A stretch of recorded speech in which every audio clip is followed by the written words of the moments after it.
Next article है boundary surface. Start करते हैं इसका solution. Boundary layer in fluid dynamics is a thin layer of a flowing fluid in contact with surface such as that of an airplane wing of the inside of pipe.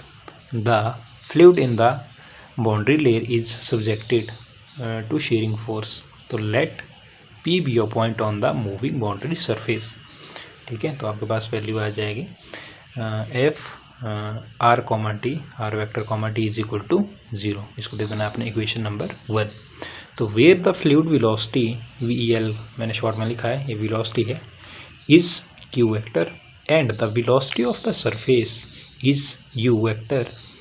Now in order to preserve contact the fluid and the surface with which contact is to be maintained must have the same velocity normal to the surface. Thus we have, तो हमारे पास जो Q vector into N vector है this is equal to U vector into N vector. ठीक है, तो आप अगर इस टर्म को लेफ्ट हैंड साइड लेके आओ तो इसमें से आपका कॉमन एन निकल जाएगा। ठीक है, तो ये नेगेटिव साइन के साथ इधर आएगा, तो लेफ्ट हैंड साइड जब आएगा तो ये बन जाएगा क्यू माइनस यू और एन आपने कॉमन ले लिया, this term is equal to 0। Clear. तो जो यहाँ पर एन है हमारे पास, where N is the normal unit vector drawn at P on the boundary surface 1। Clear. तो we know that the direction ratio of N are, तो क्या क्या रहेगी, curly F over curly X, curly F over curly Y और curly F over curly Z.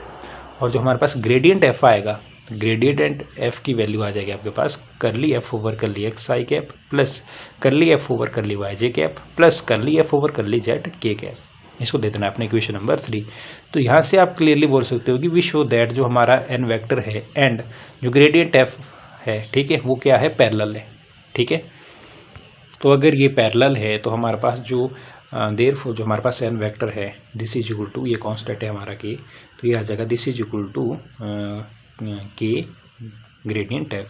तो जो हमारा equation 2 है वो रिड्यूस हो जाएगी क्यू माइनस यू और साथ में एन था उसकी इज इक्वल टू 0। इक्वेशन 2 अगर आप देखो तो हमारे पास था Q vector minus U vector into N is equal to 0। N की जगह हमने ये वैल्यू पुट कर दी है। ठीक है, ये है के, स्मॉल के भी लिख सकते हो आप, इस तरीके से भी लिख सकते हो। ठीक है, तो के gradient F which is equal to 0। तो दिस इम्प्लाइज, अगर आप इसको ओपन करो तो हमारे पास बन जाएगा क्यू ग्रेडियंट एफ और ये बन जाएगा यू ग्रेडियंट एफ। ठीक है, इसको आप राइट हैंड साइड ले जाओ। ठीक है, तो जब आप इसको सॉल्व करोगे तो आप इस तरीके से बन जाएगा, मतलब इसको पहले आपने ब्रैकेट ओपन करना है, मल्टीप्लाई करना है और इसको आपने राइट हैंड साइड ले जाना है। ठीक है, तो इक्वेशन 4 बन गई आपकी। फिर तो लेट जो हमारे पास P R comma T moves with the point Q R plus delta R comma T plus delta T in time delta T. Thus Q must satisfy the equation of boundary surface 1। तो at time t plus delta T namely, तो हमारे पास जो term बन जाएंगी वो है कि f ब्रैकेट के अंदर आ जाएगा r vector plus delta R vector comma T plus delta T is equal to 0। तो इसके बाद हम किससे करेंगे इसको, एक्सपेंडिंग बाय टेलर थ्योरम। तो जो हमारी अब इक्वेशन है तो ये हमारी इस टर्म में बन जाएगी। ठीक है, टेलर थ्योरम्स का यूज़ करके। तो F R comma T plus delta R into delta F, sorry gradient F plus delta T into curly F over curly T is equal to 0। किसका यूज़ हुआ, एक्सपेंडिंग बाय टेलर थ्योरम। तो हमारी अब equation इस term में बन जाएगी। और अगर आप इक्वेशन 1 को देखो तो हमारे जो ये टर्म है, ठीक है, अगर ये टर्म इक्वेशन 1 में हमारी ये टर्म 0 है।